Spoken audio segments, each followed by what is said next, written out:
Hello मेरे प्यारे बच्चों, आज हम करने जा रहे थे समास। मेरे प्यारे मित्रों, दोस्तों, हमने जो समास किया था उसका देखो, हमने यहाँ पर एक पीपीटी के माध्यम से 5 पेज की पीपीटी है और उसमें आप नोट्स भी तैयार कर सकते हैं और हम एक बार वापस से इसको क्विक रिवीजन कर सकते हैं। देखो, समास, समास की परिभाषा, समास के अंदर क्या क्या होता है, पूर्व पद क्या है, उत्तर पद क्या है और उसके भेद, और फिर समास को समझने की ट्रिक। इन 5 पेजों के माध्यम से हम समास को पूरा समझेंगे और वेरियस एग्जाम्पल के लिए नेक्स्ट स्लाइड देखेंगे। चलिए शुरू करते हैं हमारा समास। और समास का, जैसा कि मैंने आपको उस समय भी बताया था, समास का अर्थ होता है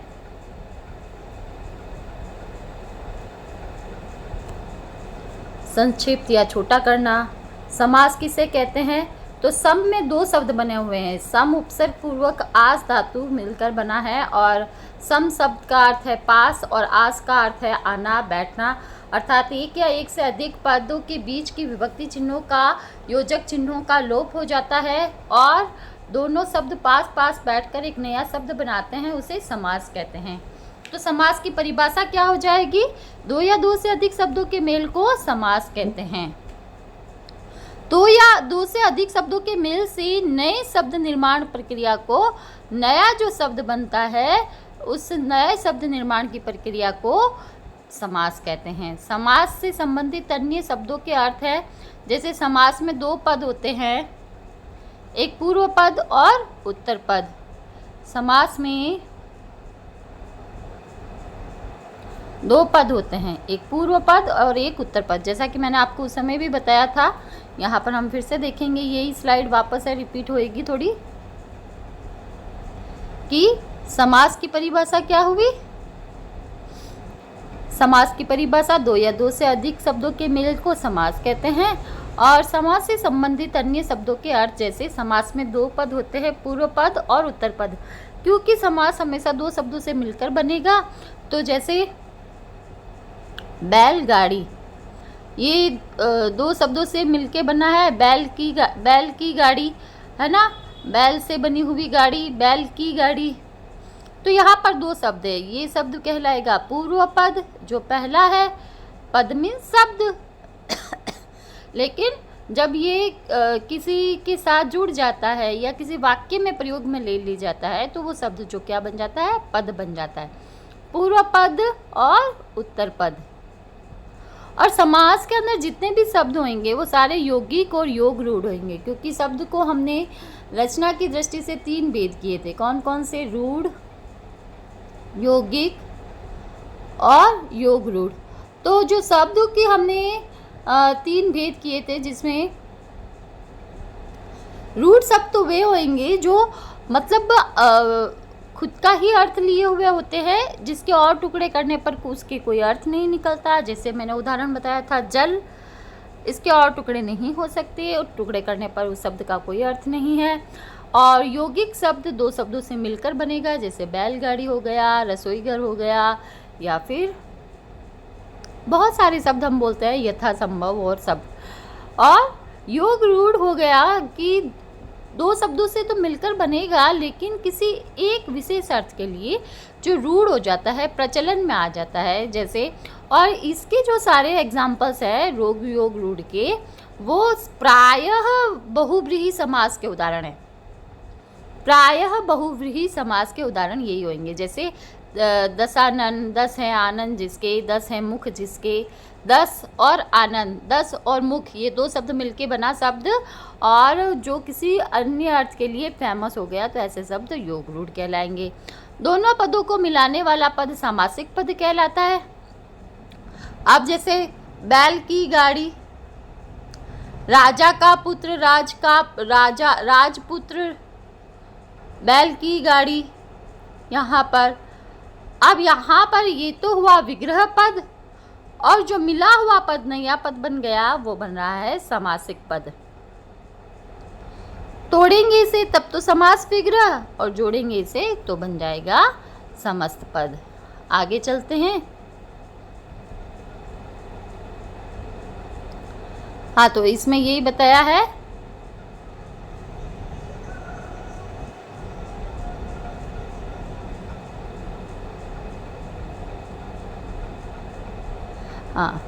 समास की परिभाषा दो या दो से अधिक मिलने पर नया शब्द बनने की प्रक्रिया समास कहलाता है। समास में दो पद होते हैं, पूर्व पद, उत्तर पद, और दोनों पद जो बनता है, मिला हुआ पद होता है, वो समासिक पद या समस्त पद कहलाता है।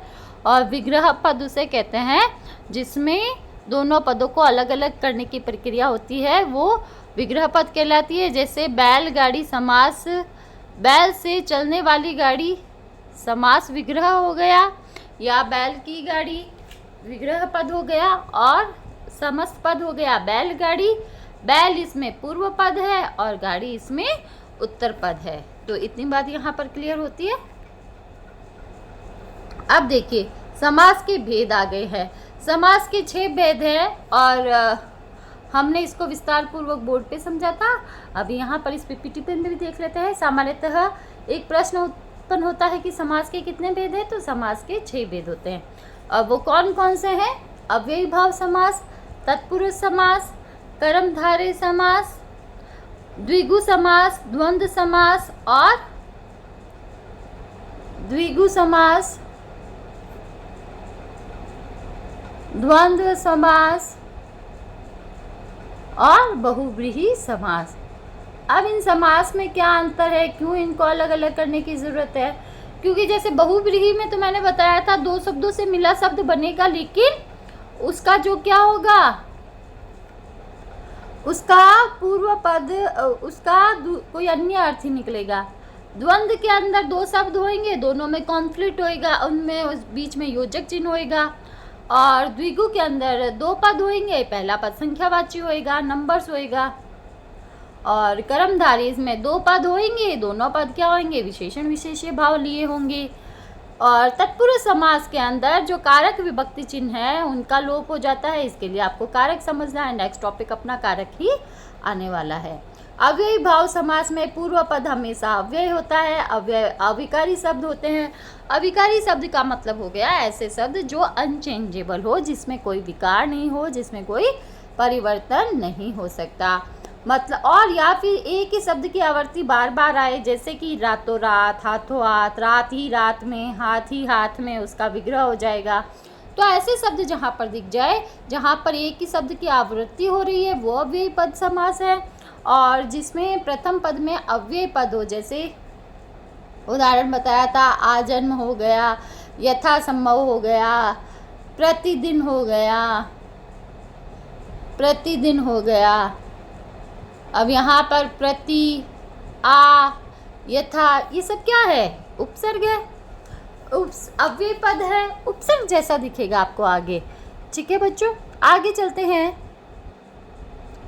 तत्पुरुष समास। अब तत्पुरुष समास के अंदर क्या होगा,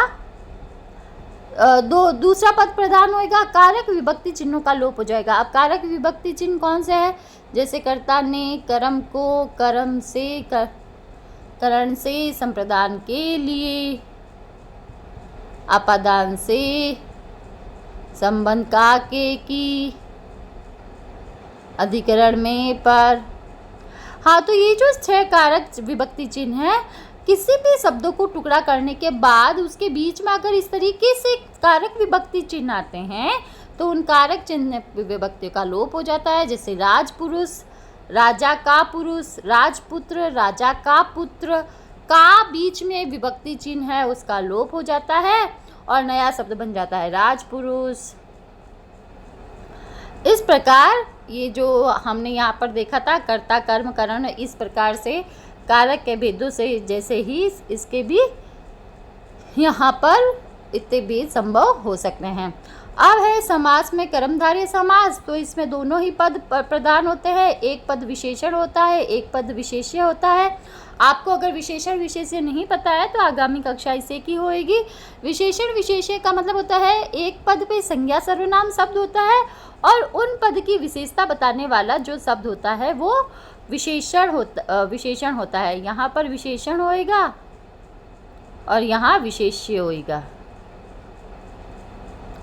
विशेष्य जैसे कि हरी मिर्च, नीला आकाश। अब यहाँ पर आकाश संज्ञा शब्द है, इसकी विशेषता नीला शब्द है और नीला आकाश में विशेषण विशेष्य भाव लिया हुआ है, जैसे हरी मिर्च।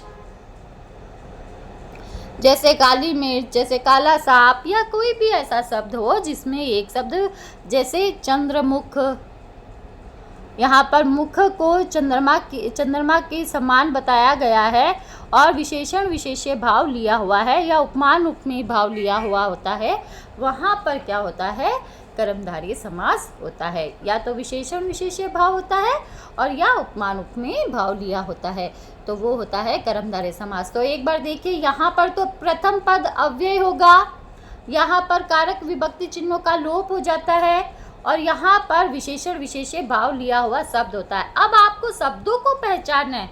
सीटेट के अंदर विशेष रूप से जब शब्द आ जाते हैं आपके सामने, तो शब्दों को देखना है कि ये शब्द कैसा है, उसको पहले देखना है। अगर आगे ही आपको कोई अव्यय पद दिख जाए तो 100% वो अव्ययी भाव है। फिर अव्यय ना दिखे और जैसे राजपुरुष है, हरी मिर्च मतलब राजपुरुष है, बैलगाड़ी है, रसोई घर है, ऐसा शब्द दिखे तो उसे पहले तोड़ कर देखना। टूटने पर बीच में कोई कारक विभक्ति चिन्ह आ रहा है तो वो तत्पुरुष समास का है। जैसे मैंने उस दिन एक शब्द बताया था, वातावरण। सीटीट में पूछा गया प्रश्न है, वातावरण में कौन सा समास है या फिर इसका समास विग्रह क्या है। वातावरण मतलब वात का आवरण, वात का आवरण मीन्स वायु का आवरण, वातावरण चारों ओर फैला हुआ आवरण क्या कहलाता है, वातावरण। तो यहाँ पर टुकड़ा करने पर हमें इसका ये ही मिल रहा है, वात का आवरण, क्योंकि ना तो ये पूर्व पद कोई संख्यावाची है, ना ही ये कोई वात शब्द है, कोई अव्यय पद भी नहीं है और यहाँ पर कोई विशेषण विशेष्य भाव भी नहीं लिया हुआ है, एक वायु है और एक आवरण शब्द है। तो इस प्रकार से अब हमें पता चल रहा है कि वात का आवरण मीन्स, वात का मतलब आपको पता होना चाहिए वायु, तो वायु का आवरण और ये शब्द बना वातावरण और यहाँ पर तत्पुरुष समास संपन्न हो रहा है। तो इस प्रकार से आपको ये ट्रिक लगानी पड़ेगी, आपको ये सोचना पड़ेगा। शब्दों को देखने के बाद आपको सोचना है कि ये कौन सा भेद संपन्न हो सकता है और इसका विग्रह कैसे हो सकता है।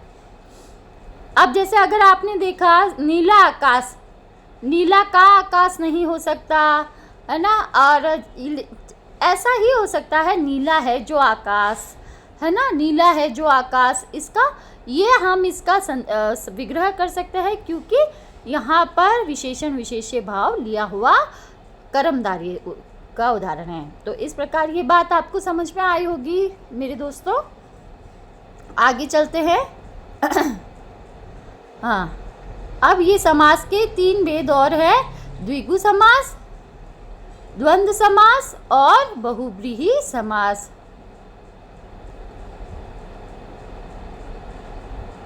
अब देखना, यहाँ पर द्विगु समास की पहचान क्या होएगी कि इसमें प्रथम पद संख्यावाची होएगा, जैसे त्रिफला 3 फलों का समूह, जैसे चौराहा 4 राहों का समूह, जैसे पंचतंत्र, जैसे पंचतंत्र 5 तंत्रों का समूह। इसका विग्रह यही होगा जो एक कलेक्टिव नाउन के रूप में होएगा, जैसे नवरत्न 9 रत्नों का समूह। पहला पद आपको कोई संख्यावाची दिख जाए तो वो द्विगु है। और द्वंद्व के सबसे पहचानना सरल है कि इसके बीच में योजक चिन्ह आता है और इसको कहते हैं हाइफन साइन। और जैसे राधा कृष्ण हो गया, सुख दुख हो गया, माता पिता हो गया, है ना, और इसको तोड़ने पर इसके बीच में और आ जाता है, या आ जाता है, या अथवा आ जाता है। जैसे रात दिन, जैसे हम लिखते हैं रात दिन, तो यहाँ पर बीच में आया हाइफन साइन, ये आया योजक चिन्ह, ये हट जाएगा रात और दिन, रात या दिन। तो इस प्रकार से ये द्वंद्व समास का उदाहरण संपन्न होता है। तो इसको समझना बहुत सरल है, इसको पहचान भी इसकी सरल है। बीच में आपको योजक चिन्ह दिख जाए या इसका विग्रह करने पर और अथवा या जुड़ता है तो वो द्वंद्व समास का उदाहरण होगा। बहुव्रीहि समास में जैसा कि मैंने आपको कहा कि दोनों ही पद क्या होते हैं, गौण होते हैं, दोनों ही पद नहीं होते, इसमें कोई अन्य अर्थ निकलता है, कोई तीसरा ही अर्थ निकलता है, वहाँ पर बहुव्रीहि समास होता है। और ये कोई भगवान के नाम, अवतार, इससे हम पहचान कर सकते हैं। जैसा कि मैंने आपको बताया था, दशानन 10 है मुख जिसके, ऐसा कौन, हाँ 10 है मुख जिसके, ऐसा कौन? रावण। जैसे त्रिनेत्र, त्रिनेत्री। 3 है नेत्र जिसके, ऐसा कौन? भगवान शिव। अन्य अर्थ में। अब यहाँ पर कंफ्यूज करने वाली बात ये है कि यहाँ पर आपको पहला पद क्या दिख रहा है? संख्या भी दिख रही है। लेकिन अगर ये अर्थ आप करते हो, इसके अर्थ करने पर आपको अन्य अर्थ इसका निकलता दिख रहा है तो ये बहुव्रीहि का कंटेंट है। और अगर अन्य अर्थ नहीं दिखकर 9 रत्नों का समूह, पंचतंत्रों का समूह, 4 राहों का समूह, ऐसे कलेक्टिव नाउन बन रही है तो वो द्वंद्व समास का उदाहरण है। और यहाँ पर जैसे पीताम्बर, यहाँ पर देखो पीताम्बर, बहुत ही ये कॉमन प्रश्न है पीताम्बर। अब यहाँ पर अंबर का मतलब है वस्त्र, पीला है जो वस्त्र, ऐसा कर रहा है, यानी कि वस्त्र की विशेषता बता रहा है। पीला रंग विशेषण विशेष्य भाव है तो ये चला जाएगा अपने कर्मधारय में। अब पीताम्बर, पीला अंबर धारण किया है जिसने, ये हमें विच्छेद पर आधार, विच्छेद करने पर, समास विग्रह करने पर पता चल सकता है, या कोई कंटेंट, या कोई पैराग्राफ है, या फिर कोई पद रचना है, उसमें पीताम्बर शब्द इस्तेमाल हुआ है और वो किसी विष्णु भगवान के लिए हो रहा है तो वहाँ पर अन्य अर्थ निकलेगा और वो कंटेंट जाएगा बहुव्रीहि समास के अंतर्गत।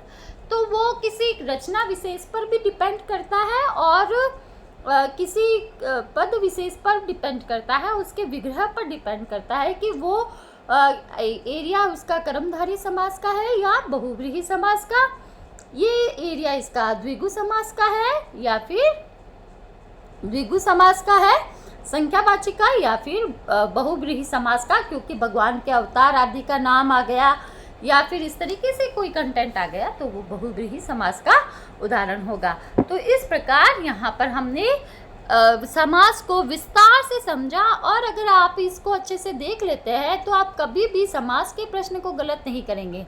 अब यहाँ पर समास को सरल तरीके से एक ट्रिक के माध्यम से इसके भेदों को क्रमशः याद करने का तरीका हो गया कि अब के तो दे दे, है ना। जैसे कोई मंदिर में जाने पर कोई भिखारी एक सेठ रोज जाता है और वो उससे रोज भिक्षा मांगता है लेकिन वो नहीं देता है तो वो एक दिन कह ही देता है कि अब तो दे दे, अब के तो दे दे, है ना। तो अव्ययीभाव समास, बहुव्रीहि समास, कर्मधारय समास, तत्पुरुष समास, द्विगु समास और द्वंद्व समास से 6 भेद संपन्न होते हैं। अव्ययीभाव समास की विशेषता है कि पूर्व पद अव्यय होगा। अव्यय का मतलब हो गया अविकारी शब्द, मीन्स कोई उपसर्ग युक्त आपको पद दिख जाए तो वो अव्ययी भाव है। कर्मधारय के अंदर विशेषण विशेष्य भाव लिया होगा, मतलब 2 शब्द आपस में विशेषण विशेष्य लिए होंगे, जैसे चंद्रमुख है, जैसे नीला आकाश है, जैसे हरी मिर्च है। द्विगु समास के अंदर पहला पद संख्यावाची होएगा, जैसे त्रिफला हो गया, जैसे त्रिनेत्र हो गया। अगर 3 नेत्र का समूह कहते हैं तो द्विगु समास। त्रिनेत्री, 3 है नेत्र जिसके, ऐसा विग्रह करते हैं, अन्य अर्थ निकालते हैं तो बहुव्रीहि। बहुव्रीहि में कोई अन्य अर्थ निकलता है, जैसे लंबोदर से गणेश का, गजानन, गज है आनंद जिसका, गज है मुख जिसका, ऐसा कौन? गणेश। अन्य अर्थ निकलता है तो बहुव्रीहि। और ये सारे बहुव्रीहि का जो कंटेंट है वो सारा योग रूढ़ का भी होगा, योग रूढ़ सारे शब्द इसी में आएंगे। तत्पुरुष समास है तो इसके अंदर कारक विभक्ति चिन्हों का लोप हो जाता है। कारक विभक्ति चिन्ह कौन कौन से? कर्ता ने को, से के लिए, से का के की और में पर। द्विद्वंद्व समास के अंदर क्या होता है? बीच में हाइफन साइन होता है, योजक चिन्ह होता है, विग्रह करने पर इसका लोप हो जाता है और जुड़ जाता है और या अथवा। तो इस प्रकार इस 6 पेज की पीपीटी के माध्यम से बच्चों मैंने अपने आप पूरा कोशिश की है कि आपको समास समझ में आ जाए। अब मेरे ख्याल से आपको कोई दिक्कत नहीं आएगी समास के प्रश्न को करने